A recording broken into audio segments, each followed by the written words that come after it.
Es un privilegio haber compartido con ustedes este fin de semana y aún hoy, en el Día del Señor, con el pueblo del Señor. Así que estamos contentos y agradecidos de la oportunidad que Él nos da.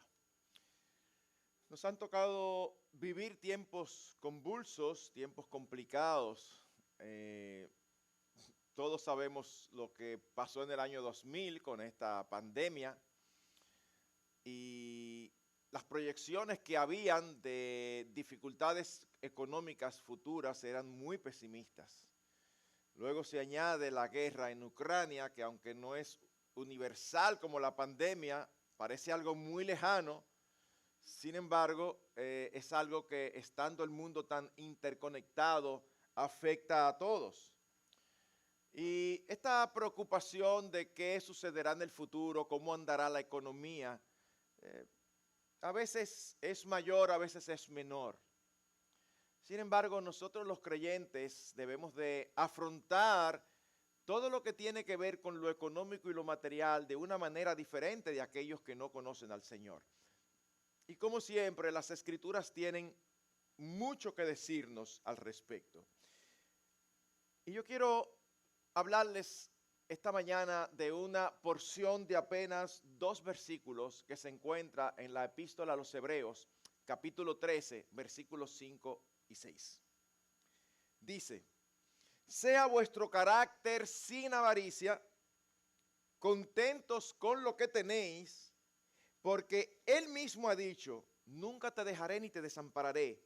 De manera que decimos confiadamente: el Señor es el que me ayuda, no temeré. ¿Qué podrá hacerme el hombre? Como ocurre en muchas otras cartas del Nuevo Testamento,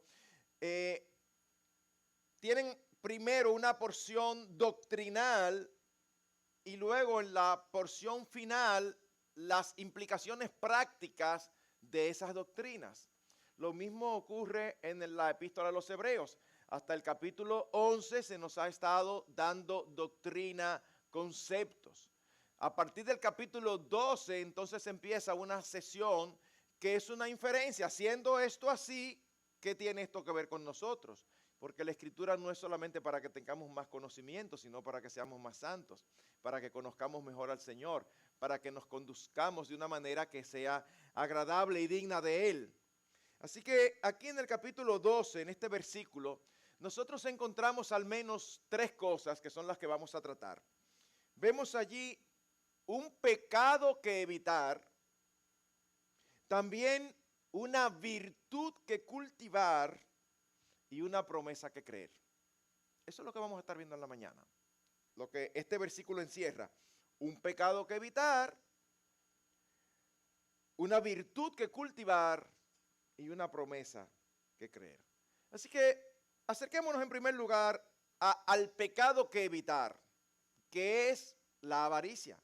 Versículo 13, capítulo 13, versículo 5. Sea vuestro carácter sin avaricia, o como traduce la Reina Valera, sean vuestras costumbres sin avaricia. ¿Qué es la avaricia? La avaricia, descrita de la manera más sencilla posible, es el amor al dinero. Y es una palabra compuesta que significa tener más. Es ese deseo fuerte de tener cosas, de dar a lo material una importancia extrema. En ese sentido, la avaricia es un quebrantamiento del 10º mandamiento. ¿Qué dice el 10º mandamiento? No codiciarás. Lo que pasa es que la codicia es más amplia, la avaricia es más definida. La avaricia siempre está dirigido a lo económico, a lo material, al dinero, a los bienes. El apóstol Pablo, en su primera epístola a Timoteo, capítulo 6, versículos 9 y 10, nos dice lo siguiente: pero los que quieren enriquecerse, ¿quiénes son los que quieren enriquecerse? Los ávaros. Caen en tentación y lazo, y en muchos deseos necios y dañosos que hunden a los hombres en la ruina y en la perdición. Porque la raíz de todos los males es el amor al dinero. El amor al dinero sería una muy buena definición de lo que es avaricia. Cuando se expresa de esta manera, El problema es que la mayoría cree que no tiene problemas con la avaricia. Ah, no, si es el amor al dinero. No, yo no tengo amor por el dinero. Sin embargo, ¿saben cuál es la dificultad? Que es un pecado que se disfraza fácilmente, es engañoso, pues se les pone otros nombres. ¿Le digo algunos de los nombres que nosotros usamos? No, yo no soy avaro. Yo lo que pasa es que tengo el deseo lícito de tener mis necesidades cubiertas. Pero cuando uno analiza cuáles son las necesidades, resulta que son todas cosas pequeñas. Un pequeño yate, una pequeña mansión. No, eso no son necesidades. Eso no son necesidades. Cambiar el carro, el vehículo. No. Son más bien comodidades o preferencias. Son lícitas, pero tenemos que estar muy claros de qué lugar ocupan en nuestras mentes y sobre todo en nuestros corazones. Otra forma de expresarlo es, no, yo estoy trabajando duro porque yo lo que quiero es darle lo mejor a mi familia. ¿Y quién estaría en contra de una expresión como esa? O sea, eso luce muy bien. Sí, pero como veíamos ayer y antes de ayer, a veces ese deseo de dar lo mejor a tu familia le quita a tu familia lo que es más importante para ellos, tu presencia. Porque nunca estás, siempre estás trabajando, siempre estás produciendo.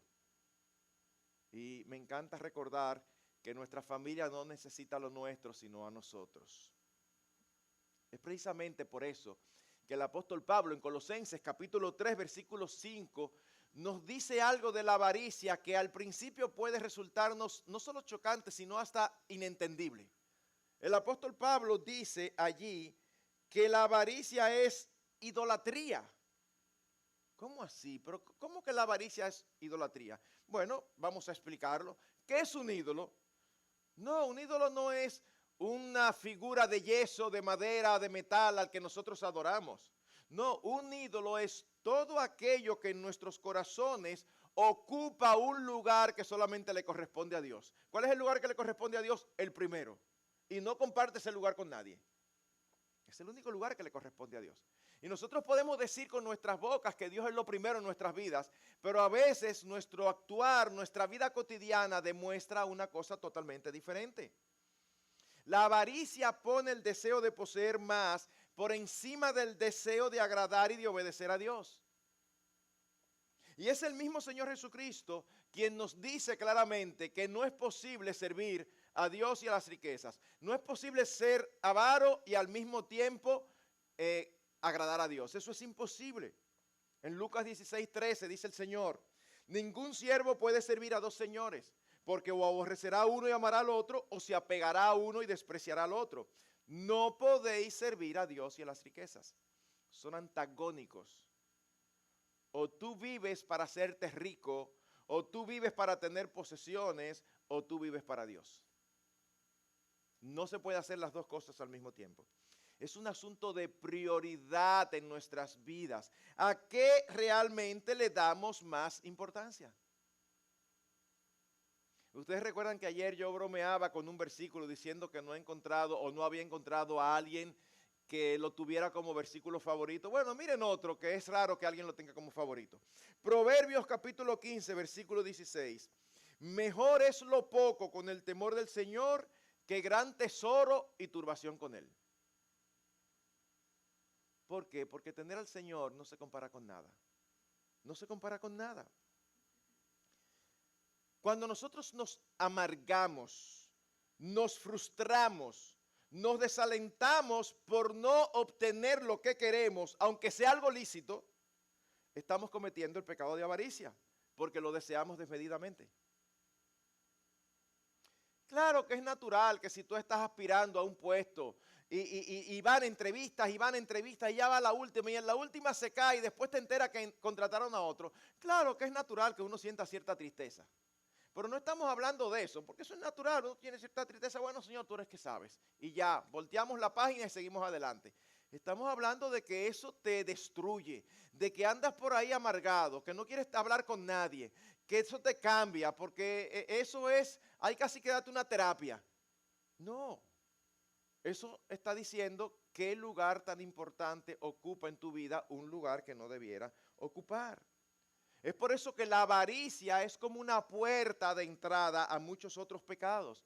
Y es por eso que el apóstol Pablo había dicho en el texto que citamos hace un rato, en 1 Timoteo 6:10, que la raíz de todos los males es el amor al dinero.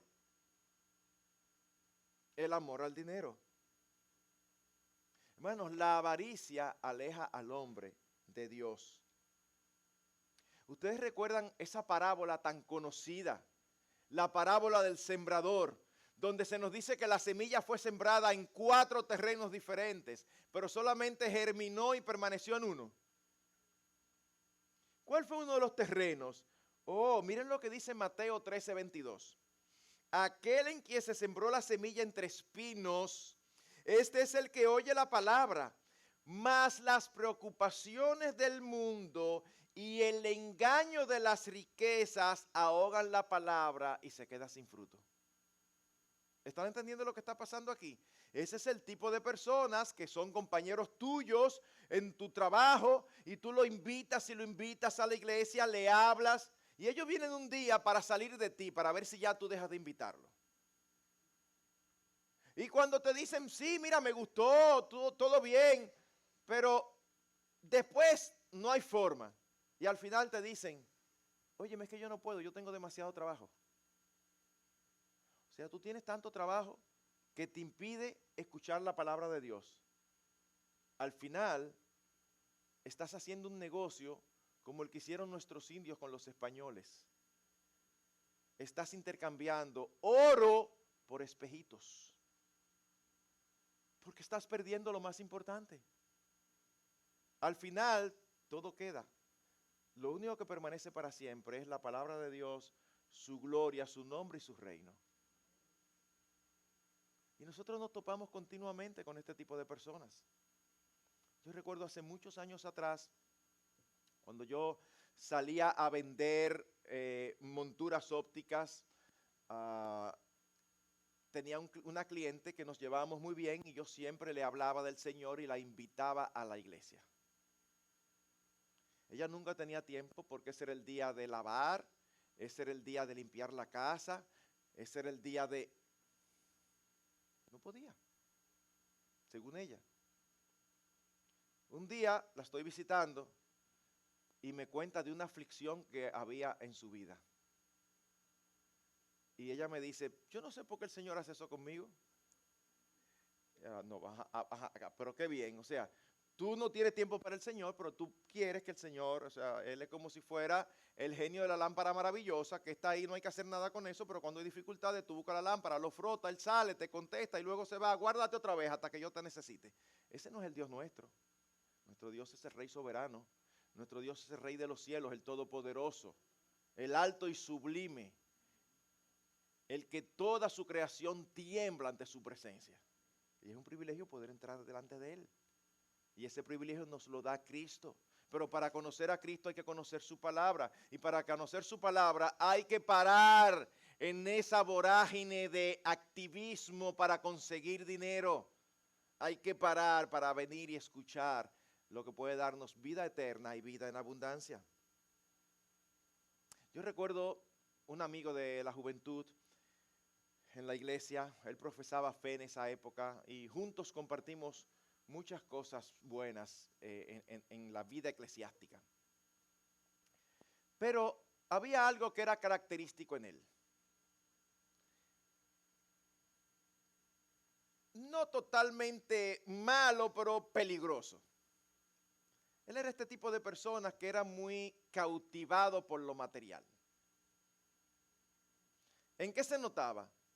Bueno, si él iba a comprar un zapato, no era cualquier zapato.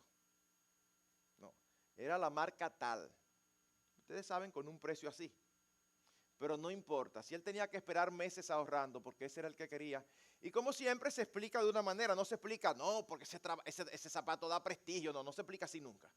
Siempre es, tú no te imaginas lo cómodo que es. Es que mira, los otros me causan todas esas explicaciones que nosotros queremos disfrazar.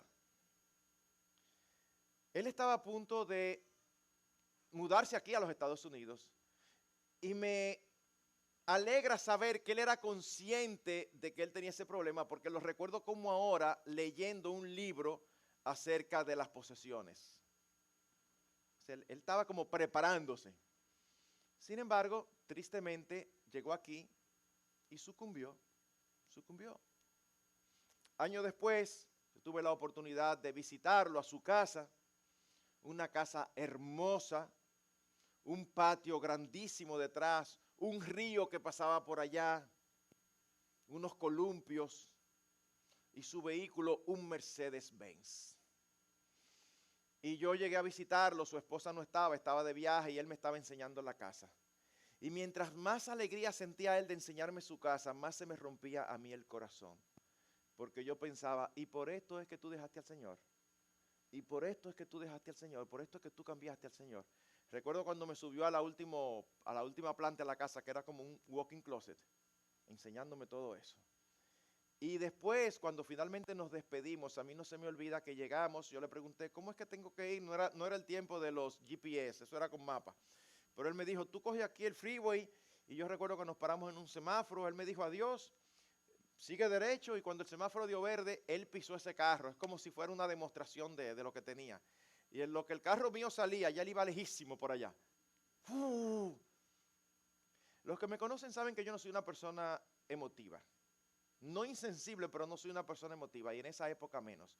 Y pocas cosas me quitan el sueño, pocas cosas. He estado en medio de problemas serios y pocas cosas literalmente me quitan el sueño. Yo creo que esa fue una de las primeras. Cuando nos acostamos esa noche, yo le decía a mi esposa, no puedo dormir.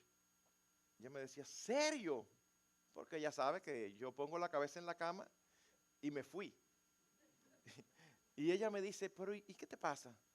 Digo, tú no te imaginas lo que me ha dolido ver a fulano de esa manera. Él tiene lo que él quiere, pero no tiene lo que necesita. Él hizo el peor negocio de su vida. Mis hermanos, es el peor negocio que nosotros podemos hacer. Es Cristo quien dice en Mateo 16:26, ¿qué provecho obtendrá un hombre si gana el mundo entero, pero pierde su alma? ¿O qué dará un hombre a cambio de su alma? Eso es un negocio pésimo. Ahora, mis hermanos, debe ser obvio para ustedes a este punto que el problema no son las riquezas o las posesiones. Las riquezas, las posesiones no son ni malas ni buenas, son neutras. El problema es el amor a ellas, el problema es lo que producen nosotros, cómo nosotros nos relacionamos con ellas. No es pecado ser rico si Dios así lo quiere. De hecho, cuando vamos a las Escrituras, nosotros vemos allí hombres piadosos que amaban al Señor, que fueron hombres de fe, y Dios los dotó de riquezas, como Abraham, como Job y otros. Así que no es pecado ser rico, pero es pecado querer serlo. Pastor, pero yo no quiero rico, yo no quiero ser rico, yo lo que quiero es estar cómodo. Por eso que dice la Biblia que el corazón es engañoso.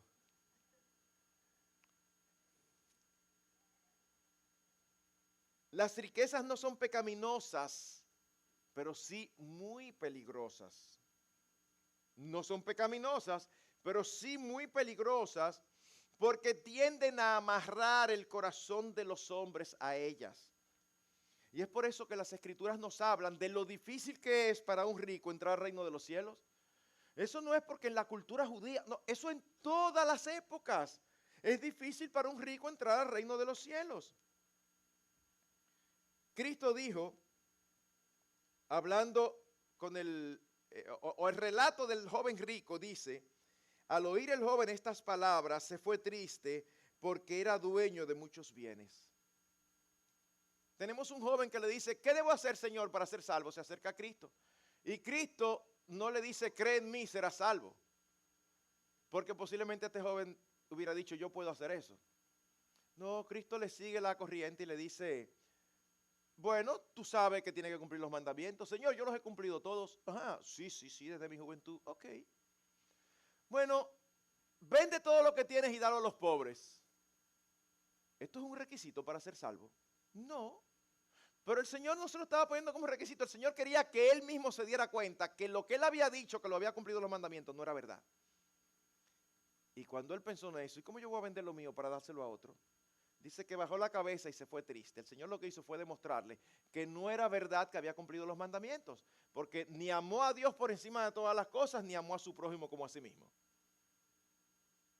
Las riquezas amarran el corazón de los hombres. Quizás ustedes conocen o han conocido, como es mi caso, de personas ricas que a veces ni siquiera tienen animadversión al Evangelio, pero están tiempo y tiempo y tiempo en contacto con nosotros en nuestras iglesias, pero no acaban de entregar sus vidas al Señor.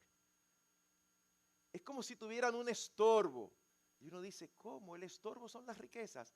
Sí, pueden convertirse en un estorbo. Así que, mis hermanos, no caigamos en el error de pensar que la avaricia es un pecado mayormente de los, de los ricos. No, no, no, no. Tanto el rico como el pobre puede cometerlo cuando tiene un deseo por posesiones que les quita el gozo si no las obtiene. Haz una prueba. ¿Cómo tú te pones cuando no obtienes lo material que quieres? No te sientas mal si te sientes triste momentáneamente, porque eso le pasa a todos.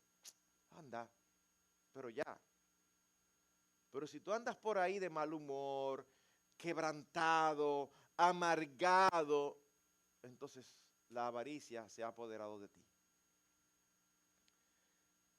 Por otro lado, la avaricia también puede manifestarse en la forma en la que nosotros remuneramos a los que trabajan para nosotros. Yo me he topado con hermanos en Cristo, de verdad, que a mí me da vergüenza. Porque tienen negocios, tienen empleados, les va súper bien y uno los ve que quieren mantener a los empleados con el mínimo, es ahí apretados. Pero si te está yendo bien, deja que ellos disfruten del fruto de su trabajo. Uno lo puede entender en personas no creyentes. Uno lo puede entender en personas no creyentes, pero un creyente siendo poco generoso con sus empleados, sobre todo cuando el negocio marcha bien, porque yo sé que hay momentos donde el negocio no marcha bien y tú tienes que hacer lo imposible para evitar que los gastos se aumenten. Y dice la Escritura en Santiago 5:4, mirad el jornal de los obreros que han segado vuestros campos y que ha sido retenido por vosotros. Este jornal clama contra vosotros y el clamor de los segadores ha llegado a los oídos del Señor de los ejércitos. Así que tenga mucho cuidado de no mostrar su avaricia en la forma en que trata a los que trabajan para usted. Bien, este es el pecado que nosotros debemos evitar. Pero el texto nos dice algo más. El texto nos habla de una virtud que debemos cultivar, que es el contentamiento. Contentos con lo que tenéis, satisfechos, gozosos. Hermanos, el antídoto contra la avaricia no es el ascetismo, no es la indiferencia hacia lo material. A mí nada me importa. O llegar al punto donde no se desea nada. Porque si tú persigues esto, no eres cristiano, eres budista. Eso es lo que ellos llaman el nirvana. Un estado donde tú existes y es como si no existieras, nada te interesa. No, no, no, el Señor no nos creó así. Ese no es el antídoto. El antídoto es el contentamiento. Es estar contento cualquiera que sea nuestra situación. Eso es. En toda la Escritura nosotros vemos que el contentamiento del cristiano no depende de sus circunstancias. Déjeme repetirlo. El gozo del cristiano no depende de sus circunstancias y mucho menos de lo que posee materialmente, sino de lo que posee espiritualmente. Hay frases que nosotros repetimos como cristianos que son ciertas. El problema no es que sean mentiras. El problema es que nosotros las repetimos pero no las vivimos. El que tiene al Señor lo tiene todo. Qué lindo suena. Es una verdad. Pero desde que nos falta algo, ahí estamos nosotros volviéndonos locos. Mis hermanos, si por la gracia de Dios Cristo se nos ha revelado, nosotros hemos encontrado el tesoro escondido, la perla de gran precio, como decía ayer. Mateo 13, 44 al 46. El reino de los cielos es semejante a un tesoro escondido en el campo, que al encontrarlo un hombre lo vuelve a esconder y de alegría por ello va, vende todo lo que tiene y compra aquel campo. Eso fue tan grande lo que yo encuentro, que yo vendo todo, porque es que lo vendo todo y no se compara. Sigue diciendo, el reino de los cielos también es semejante a un mercader que busca perlas finas. Y al encontrar una perla de gran valor, fue y vendió todo lo que tenía y la compró. Mis hermanos, es un asunto de entender qué es realmente lo más importante y dónde está nuestro corazón, qué es aquello que más valoramos. Mateo capítulo 6, versículo 21. Porque donde está tu tesoro, allí también estará tu corazón. ¿Dónde está tu tesoro? ¿Cuál es tu tesoro? Cristo. Ok, ¿y eso se nota? Yo creo que sí, pero yo lo sé, los hermanos, ahora los hermanos se han acostumbrado a decir que no se me nota, pero es que tú sabes que los hermanos critican mucho. Mira, piénsalo, porque no estamos hablando de algo que sí, no, estamos hablando de algo trascendental, estamos hablando de la eternidad de tu alma, estamos hablando del gran tesoro, de qué negocio tú vas a hacer. Hace unos años atrás, uno de nuestros pastores, predicando una serie, él usó una especie de ecuación que decía, Cristo más nada igual a todo.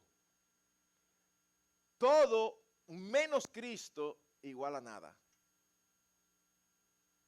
Racionalmente para nosotros los cristianos es una ecuación perfecta. El punto es, pero ¿qué tanto es real en nuestras vidas, en la forma en que nosotros nos conducimos? ¿Significa esto que ni siquiera las cosas necesarias son importantes? No, no significa eso. Significa que lo material no es lo más importante. Y es lo que el Señor Jesucristo nos enseña en diferentes lugares.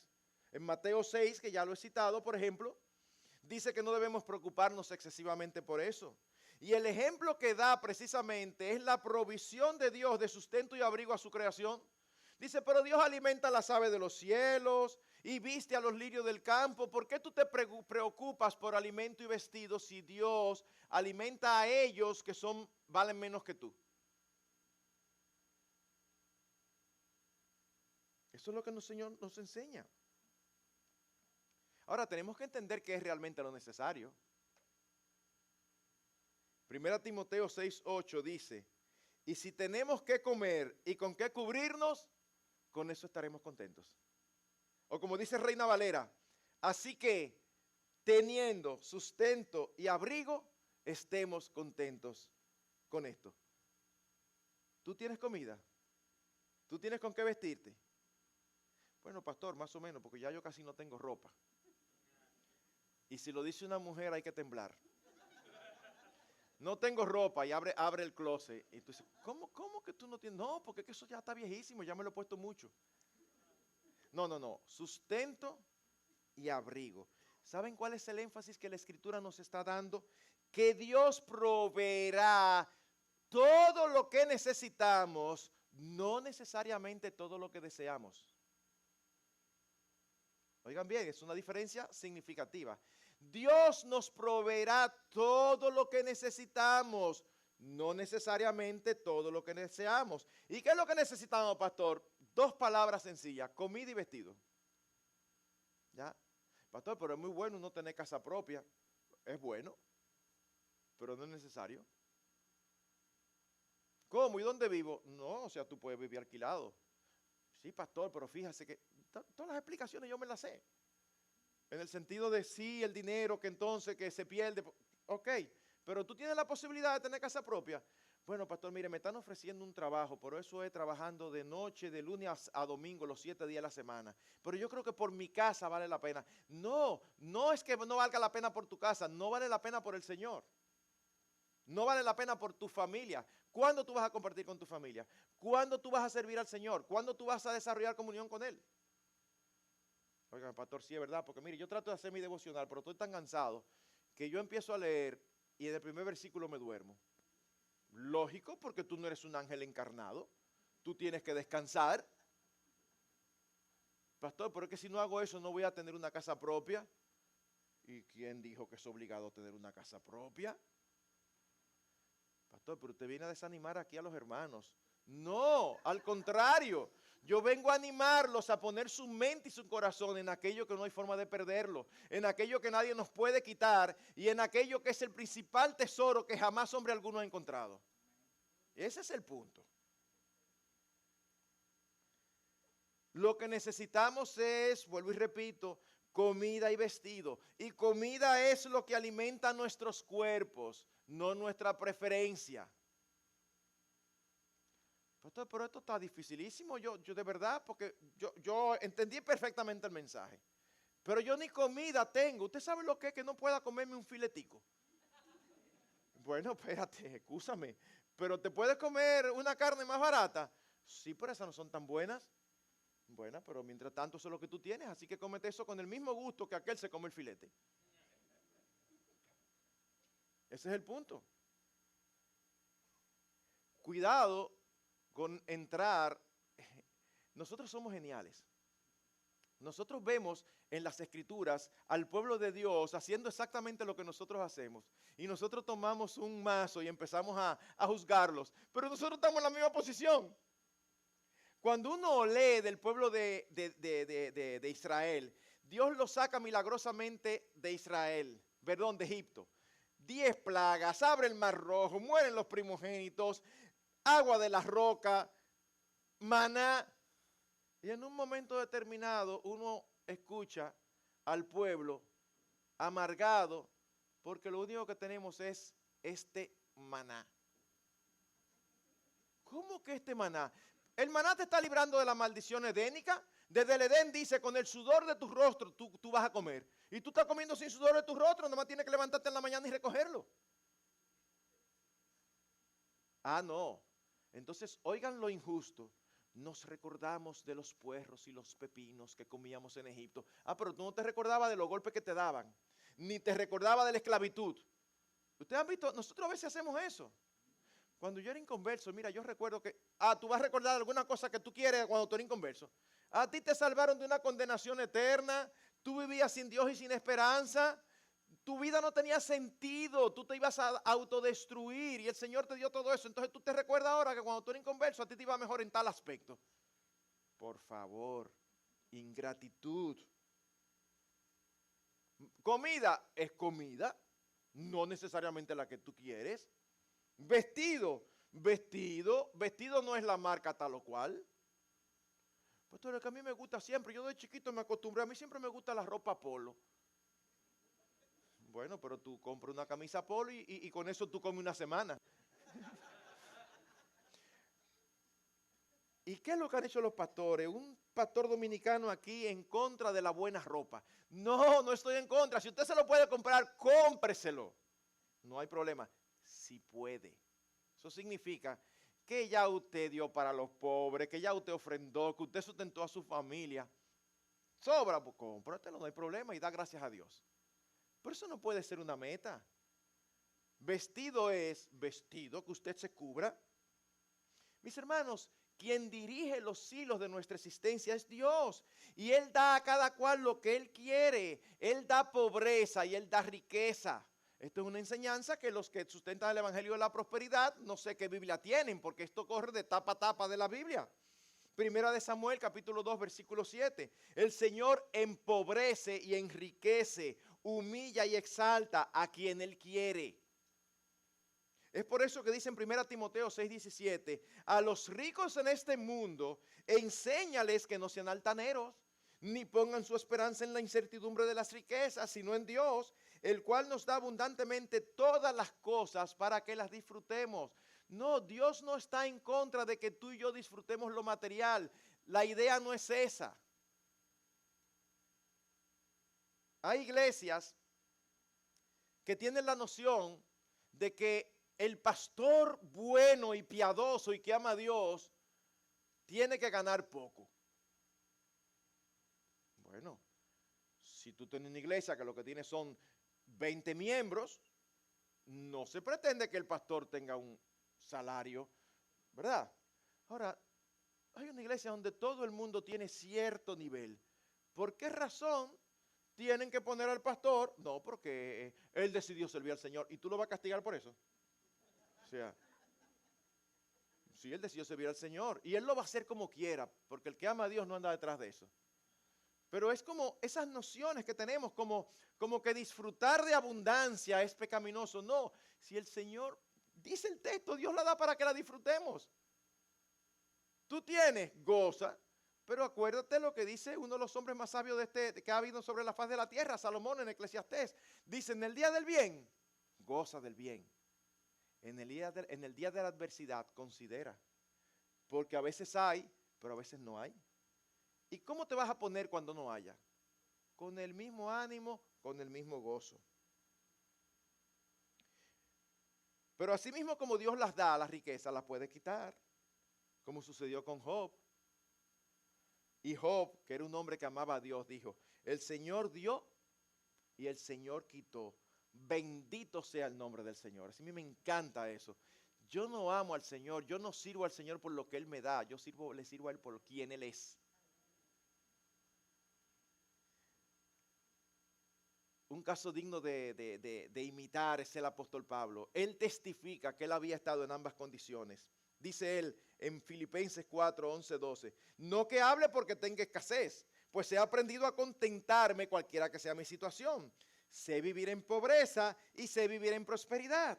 En todo y por todo he aprendido el secreto, tanto de estar saciado como de tener hambre, de tener abundancia como de sufrir necesidad. El apóstol Pablo está diciendo, el Señor me ha dado abundancia en momentos y yo lo he disfrutado.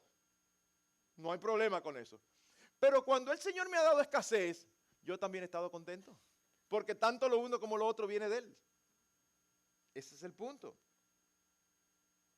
Así que es obvio que el contentamiento en toda circunstancia no surge naturalmente, sino que es producto de pensar bien. Como ocurre con muchísimas otras virtudes que debemos cultivar. Debemos pensar bien, debemos tener un pensamiento conforme al pensamiento de Dios. Todos los creyentes deben ser intencionales en cultivar el contentamiento. Porque esto no sale natural. Todos los creyentes debemos ser intencionales en cultivar el contentamiento. Las experiencias y aflicciones que el apóstol Pablo había pasado, lo habían llevado a ¿qué? A estar cada vez más cerca del Señor, a conocer más su amor, su poder.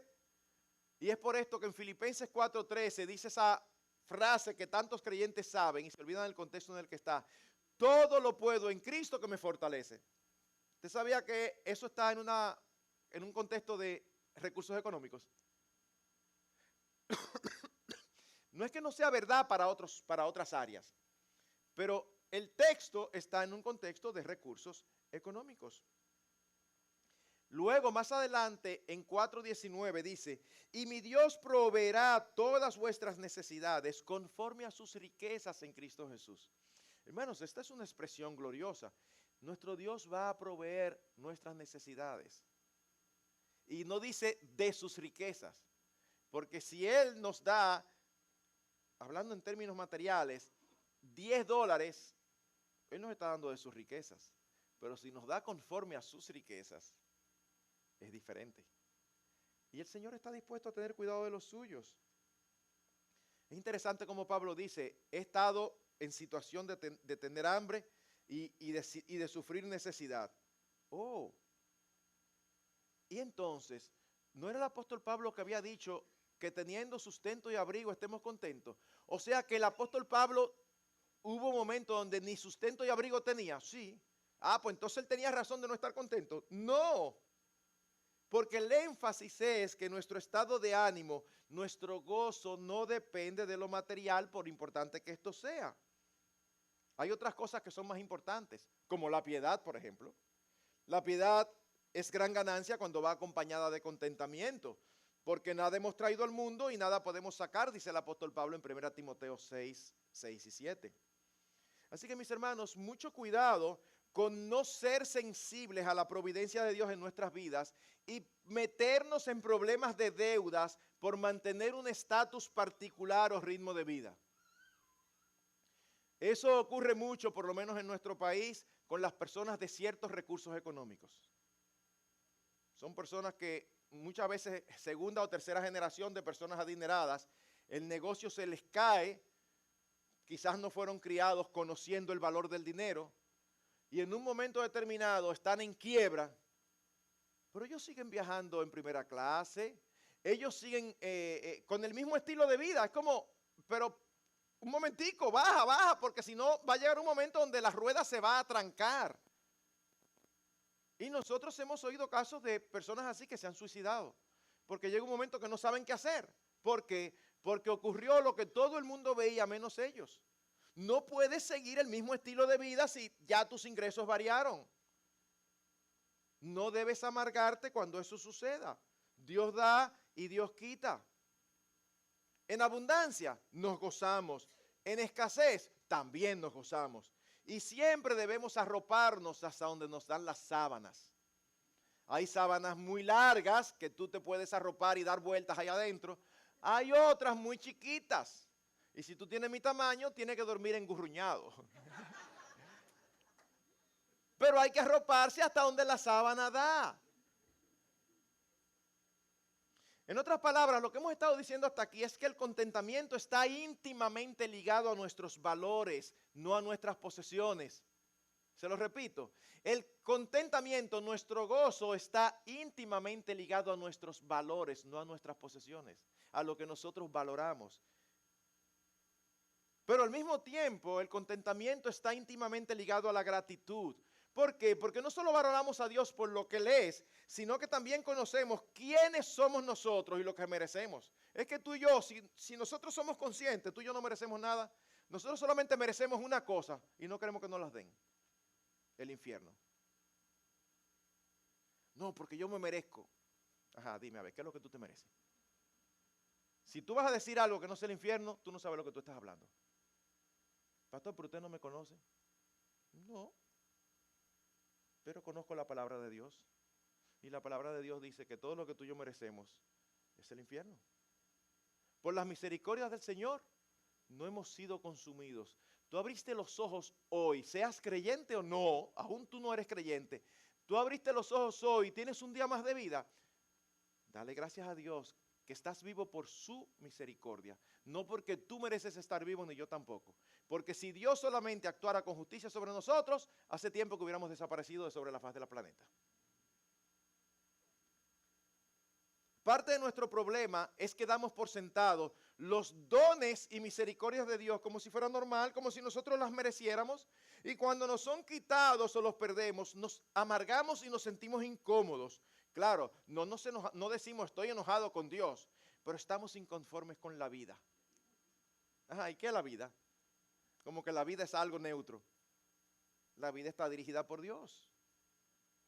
Si entendemos que cualquier cosa buena que tenemos viene a nosotros por la gracia de Dios y no porque lo merecemos, entonces vamos a estar agradecidos de todo, aun sea pequeñito o sea grandote. Es por eso que alguien dijo lo siguiente: la gratitud tiene mucho que hacer en nosotros y en nuestro corazón, y es uno de los medios principales por los cuales Dios inyecta gozo y optimismo a las luchas diarias de la vida. Agradecidos todo el tiempo de lo que tenemos. Yo creo que no somos todo lo agradecidos que debiéramos, en parte porque no somos conscientes de lo privilegiados que somos. Pastor, pero usted no sabe lo dura que ha sido mi vida. Mira, mi hermano, vamos a obviar un poquito tu caso particular. Y déjame hablar un poquito de casos generales.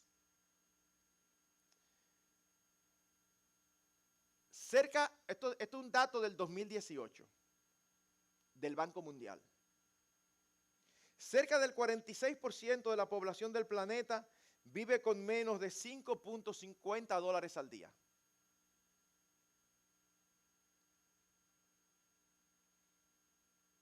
Uno se queda como si nada. Claro, ahí están los africanos, sí, pero oye, si tú ganas más de $5.50 al día, si no estamos hablando por hora, al día, tú perteneces a un 54% de la población mundial. Bueno, pastor, pero eso es casi mitad y mitad. Ok. Déjame entonces decir lo siguiente. Solamente el 30% de la población mundial tiene un patrimonio mayor, patrimonio, es decir, que tú sumas tus posesiones actuales y llegan a $8,800. O sea, tú sumas todo lo que tú tienes, tu cama, tus muebles, tus enseres de la cocina. Pudiera ser que alguien aquí no llegue como patrimonio total a $8,800, pero yo dudo que sean muchos. Y uno, oh, pastor, pero ¿y qué se hace con $8,800? Bueno, no estamos hablando de qué se hace, estamos hablando de que tú perteneces al 30% de la población. Estamos hablando que hay 70% del mundo que está por debajo de ti. Sí, pero esos son problemas de ellos, no míos. Sí, pero entiende quién eres tú y quién soy yo para estar en un porcentaje tan mínimo como un 30%. Y la verdad es que muchos de ustedes, seguro, que su patrimonio es mucho más que $8,800. Entonces, sí, pastor, pero no me da. Bueno, pero ¿y qué tú dices del 70% de la población que está por debajo de ti? Da gracias, da gracias. Pero si nos vamos a lo que es realmente lo más importante, las estadísticas dicen que hay un 30% de cristianos en el mundo.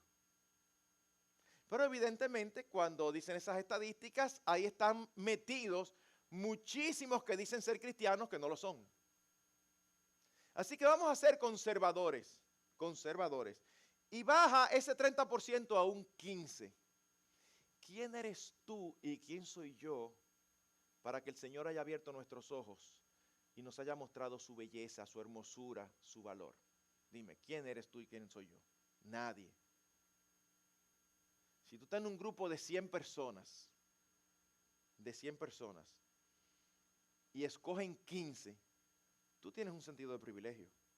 De 100, tú entre los 15 que escogieron. Eso es lo que pasa contigo y conmigo si somos creyentes. Entonces, mi hermano, mira, da gracias. En otras palabras, tenemos razones de sobra para dar gracias. ¿Qué más queremos? Es impresionante el testimonio de Fanny Crosby al respecto. No sé cuántos identifican inmediatamente a quién me estoy refiriendo. Fue una mujer creyente, conoció al Señor desde niña y ella no nació ciega, pero por un problema, por un mal manejo médico quedó ciega desde niñita. Apenas a los 8 años compuso un poema. No a los 15 ni a los 20, a los 8. A los 8. Compuso un poema. Ella decía, oh, qué niña feliz soy, aunque no pueda ver. He resuelto que en este mundo contenta viviré. Cuántas bendiciones disfruto que otros no pueden tener.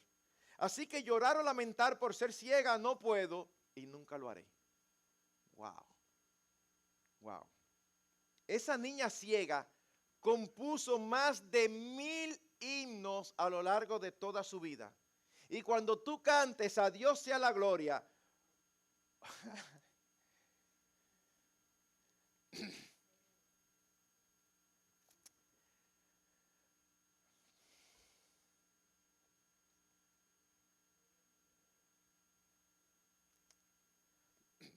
o comprado con sangre por Cristo.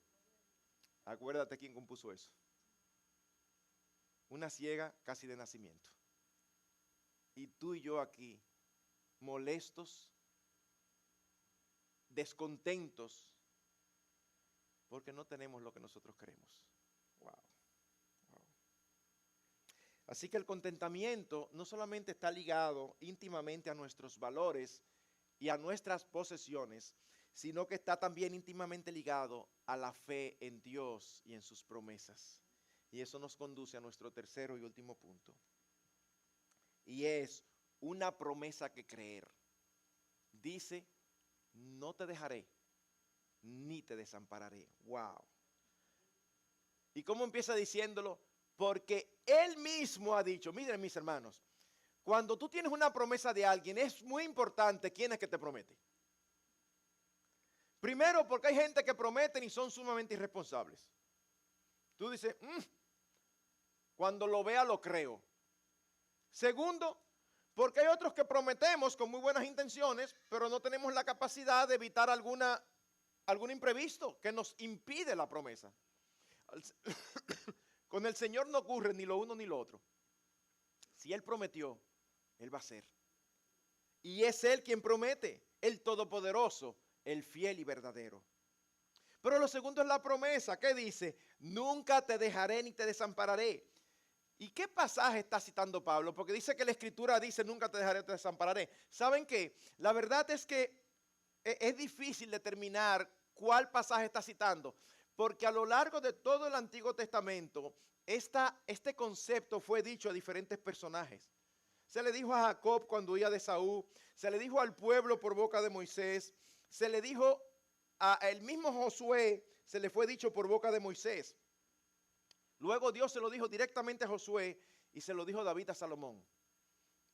Tranquilo, no te preocupes, fueron promesas, recordando, Dios no nos deja ni nos desampara. ¿Por qué? Porque Él es nuestro Padre, Él siempre es bueno, Él siempre puede darnos lo que necesitamos y siempre está con nosotros. Me encanta como lo expresa el Señor Jesucristo en Mateo 7:11. ¿O qué hombre hay entre vosotros que si su hijo le pide pan, le dará una piedra? ¿O si le pide un pescado, le dará una serpiente?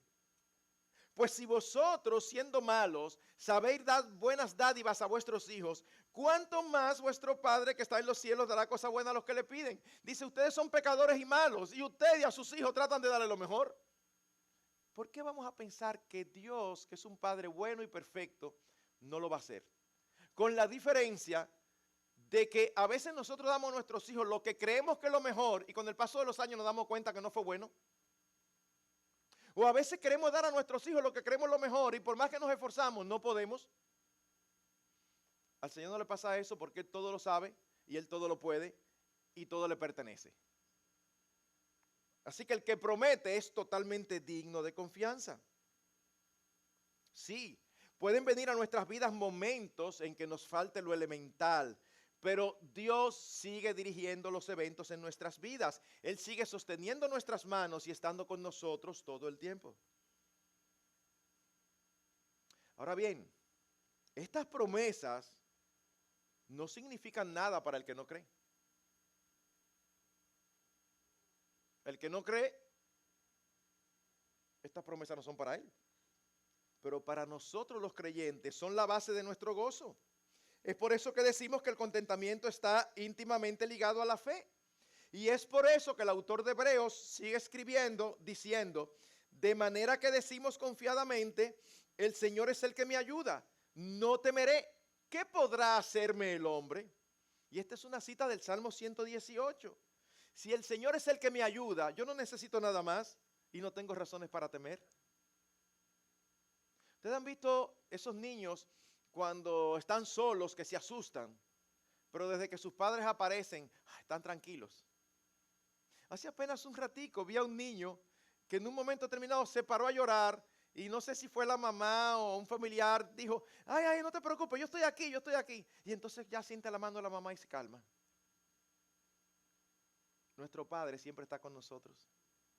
Nosotros no tenemos razones para estar llorando ni asustados. Nuestro Padre está con nosotros.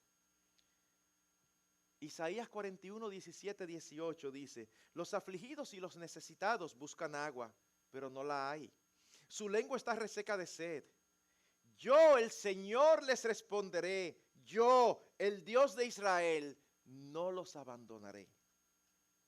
Abriré ríos en las alturas desoladas y manantiales en medio de los valles. Transformaré el desierto en estanque de aguas y la tierra seca en manantiales. ¿Y quién dice eso? El que puede hacerlo. El que puede hacerlo. Hermanos, la idea de recordar que Dios tiene cuidado de nosotros no es un incentivo a la negligencia. Porque algunos pueden pensar, no, pero ya yo lo entendí, pastor, me voy para mi casa y el Señor que me mantenga. No, espérate. Dios alimenta a las aves, pero ellas tienen que buscar su alimento. Usted no ha visto a ninguna dice que Dios alimenta a las aves, ¿verdad? Claro. Pero usted no ha visto a ninguna ave en una rama del árbol con la boquita abierta hacia. esperando que los gusanitos le caigan del cielo, ¿verdad? Hoy no dice que Dios los alimenta. Sí, ¿y cómo los alimenta? Dándole el instinto para que sepan cómo buscar su alimento. Lo mismo hace Dios contigo y conmigo. No, la negligencia, no. De hecho, en la epístola de los tesalonicenses, vemos cómo había un grupo de los tesalonicenses que entendieron que ya el Señor venía pronto, pero pronto ya, en estos días. Así que ellos dejaron de trabajar para dedicarse a vivir para el Señor. ¿Y saben lo que el apóstol Pablo le dijo? Él no le dijo, wow, ustedes se aman al Señor. No, él le dijo, miren, si alguno no trabaja, tampoco coma. O sea, en otras palabras, él le está diciendo, no cuenten con nosotros, la iglesia, para que le busque comida. Ay, pero qué falta de misericordia. No, mis hermanos, no. Nosotros tenemos en nuestra iglesia un ministerio de misericordia y ayudamos a hermanos en necesidad. Pero cada vez que se va a ayudar a alguien, un diácono tiene que evaluar el caso. ¿Por qué? Bueno, porque ha habido casos de hermanos que están sin trabajo, semanas, meses, y entonces luego uno se entera que apareció un trabajo y ellos no lo tomaron. ¿Pero y por qué tú no lo tomaste? No, es que esa no es mi área. Pero y tú estás en condiciones de decir área, tú tienes que tomar lo que aparezca. Entonces, si tú no lo tomas, bueno, pues si tú no lo tomas porque no es tu área, entonces nosotros como diáconos, tampoco es nuestra área alimentar a los que no quieren trabajar. Pablo puede parecer duro, el que no trabaje, que no coma. Pero ahí está el equilibrio. No, el Señor nos da las capacidades para que nosotros podamos hacerlo. No es un estímulo a la dejadez tampoco, ni al conformismo. Porque hay esposas que se quejan de que sus esposos son sumamente conformistas. No avanzan, no progresan económicamente. ¿Por qué? Porque él tiene un trabajito donde lo tratan muy bien y él está acostumbrado. Ay, mi amor, pero tú sabes lo bueno que es salir a las 3 de la tarde. Bueno, claro que es bueno, pero tú no puedes trabajar un poquito más. Allí me lo están ofreciendo, pero hasta las 7. Y, ay, no, ya yo con esto tengo. Bueno, pero tú tienes, pero tú sabes si tu esposo y tus hijos están conformes o se sienten contentos. No, no es un incentivo, un estímulo a la dejadez. Es lícito querer progresar. Lo que no es correcto es que eso se convierta en la meta de nuestras vidas al punto de frustrarnos cuando no logramos lo que queremos. Así que no se trata de preocuparnos con ansiedad, sino de ocuparnos con responsabilidad. No es preocuparnos con ansiedad, eso es lo que la Biblia dice que no debemos hacer, pero sí debemos ocuparnos con responsabilidad. Ahora, puede llamar nuestra atención en ese contexto, porque esa mención de ¿qué podrá hacerme el hombre? No sé si ustedes lo ven como yo, o sea, está hablando de la provisión del Señor y todo, y como que es como si fuera algo que no está relacionado. Bueno, lo que pasa es que hay un contexto en el que esto se escribió. Ellos estaban expuestos a persecución y eso implicaba aún perder sus posesiones por causa de Cristo, como ya había sucedido con algunos. Precisamente en el capítulo 10 se dice en el versículo 34, tuvisteis compasión de los prisioneros y aceptasteis con gozo el despojo de vuestros bienes, sabiendo que tenéis para vosotros mismos una mejor y más duradera posesión. Ellos podían tener ese temor. Pero el Señor dice, es que el hombre no te puede hacer nada. ¿Cómo que no? Quítame las posesiones. Sí, pero no te puede quitar tu salvación. Pero no te puede quitar la vida eterna que yo te he dado. Y lo que realmente vale, nadie te lo puede quitar porque yo te lo doy y no hay forma de que te lo quite nadie. Ese es el punto. Es la misma idea expresada por Cristo cuando motivaba a los suyos a hacer tesoros en los cielos, no en la tierra. No hagan tesoros en la tierra, que tú lo haces y cuando viene un ladrón y se te mete en la casa y te lo lleva todo. O se te destruye por el hollín y el paso del tiempo, se oxida. Los tesoros en los cielos, eso no hay forma de que se destruyan. Eso están ahí guardaditos para el día de la manifestación gloriosa de nuestro Señor Jesucristo. Así que permítanme concluir con 2 aplicaciones.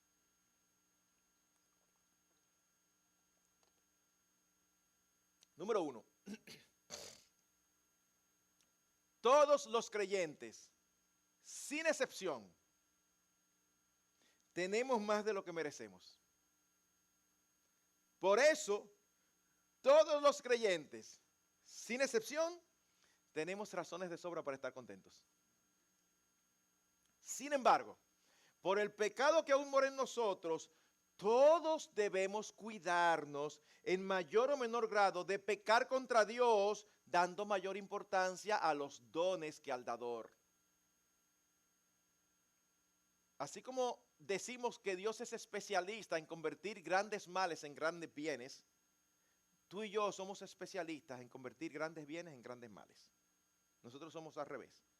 A veces Dios nos prospera, nos bendice y nosotros permitimos que esa prosperidad nos aleje de Él, en lugar de acercarnos más. Recordemos lo dicho por el Señor en Lucas 12:15, y lo leo de Reina Valera. Y les dijo: mirad y guardaos de toda avaricia, porque la vida del hombre no consiste en la abundancia de los bienes que posee. Pero en segundo lugar, ninguno de nosotros sabe el futuro en términos económicos. Ninguno. No sabemos hacia dónde va, se espera una recesión que va a tocar a algunos más fuerte que a otros.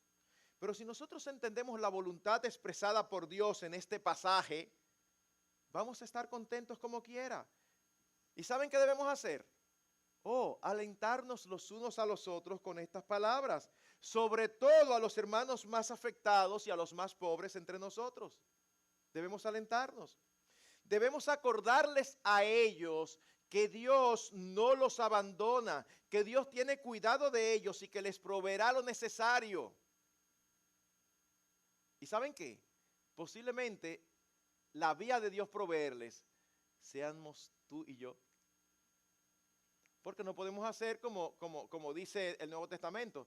Tú tienes posesiones, ve a aquel pasando muchísimo trabajo con escasez y tú vas y le dices: ay, hermano, Dios te bendiga, yo voy a orar por ti, y te vas. Pero tú podías darle por lo menos para que comiera hoy. Así que sí, animemos a los más necesitados, pero estemos siempre dispuestos a dar de gracia lo que de gracia hemos recibido. Me encanta el enfoque de Efesios 4:28, me encanta. El que roba no robe más, sino más bien que trabaje haciendo con sus manos lo que es bueno para que pueda sostenerse. ¿Es así que dice el texto? No, no es así, yo lo cambié a propósito, porque eso sería lo lógico. Ustedes saben cómo dice: trabaje con sus manos a fin de que tenga que compartir con el que tiene necesidad. Pero, y para sostenerme yo, eso está sobreentendido. En otras palabras, trabaja con la meta de poder tener para ayudar a otros. Por eso es que el evangelio es tan contracultural, porque es todo totalmente diferente a como el hombre piensa. Santiago 2:15-16. Si un hermano o una hermana no tienen ropa y carecen del sustento diario, y uno de vosotros les dice: id en paz, calentados y saciados, pero no les dais lo necesario para su cuerpo, ¿de qué sirve? Hechos 20:35. Y esto no lo escribió un hermano cuya profesión era boxeador. Dice: en todos mostré que así, trabajando, debéis ayudar a los débiles y recordar las palabras del Señor Jesús, que dijo: más bienaventurado es dar que recibir. Más bienaventurado es dar que recibir. Yo conozco un hermano luchador. Yo supongo que este será uno de sus versículos favoritos. Pero no es a eso que se refiere. Es más bienaventurado dar. Estas son las palabras del Señor Jesucristo, dichas y citadas por el apóstol Pablo.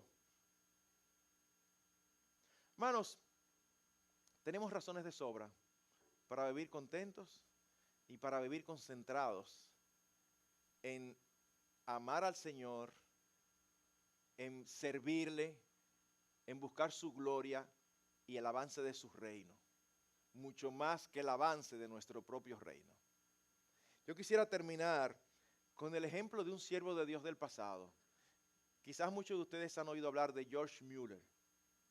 George Mueller, a lo largo de su vida, fundó 5 orfanatos y cuidó a lo largo de su vida más de 10,000 huérfanos.